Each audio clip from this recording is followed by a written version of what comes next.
last 2 days, an overwhelming amount of economic data such as core sector, PMI, fiscal deficit and GST collections have been released.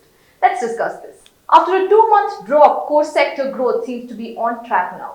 Core sector is an index of the 8 most fundamental industrial sectors of the Indian economy, which have significant links with other industry and therefore have a strong impact on the Indian economy. The core sector growth recovered to 7.9% in September, reversing 2 months of decline.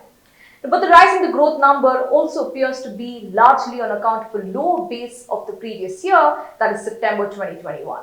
Nevertheless, overall, September 2022 is broadly positive, with most sectors recording growth on a year-over-year basis, barring crude oil and natural gas.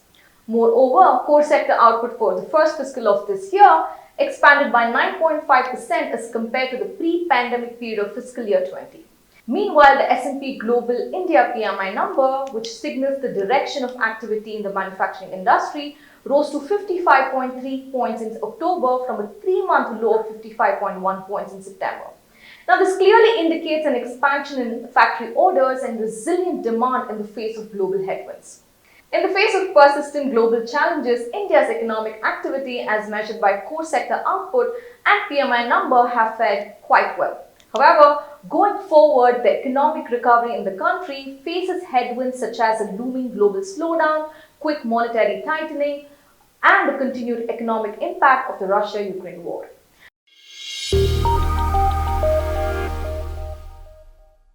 Now, let's look at how the government finances are doing as measured by fiscal deficit. Fiscal deficit is the difference between total expenditure and revenue of the government. Now, in other words, it is a shortfall in the government's income compared with the spending. In the first half of the fiscal year 23, the centre's fiscal deficit hit 37% of the budget target, marginally higher than the 35% a year earlier.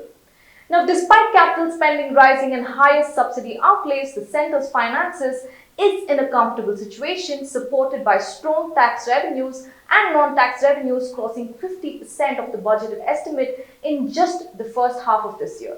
On another encouraging note, GST collections too have remained strong. In the month of October, GST collections rose to Rs 1.51 lakh crore, the second highest level since the rollout.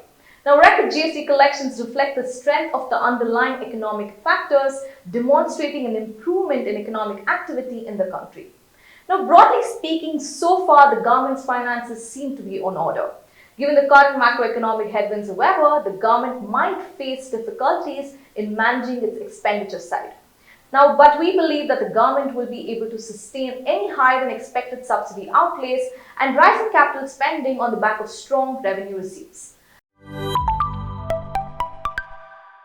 So what does these news mean for you? The revival in growth in core infrastructure sectors indicate a revival in industrial activity. Core sectors continue to perform well despite global headwinds. This will have an indirect positive impact on you. From the April to September 2022 fiscal data, the government finances seem to be in order on the back of strong revenue receipts. This will have an indirect positive impact on you. While I say this is me, Merlin Susanna, signing off. Take care and stay invested. Did you like watching this video? Then download our app Informed Investor to watch more such informative and interesting videos.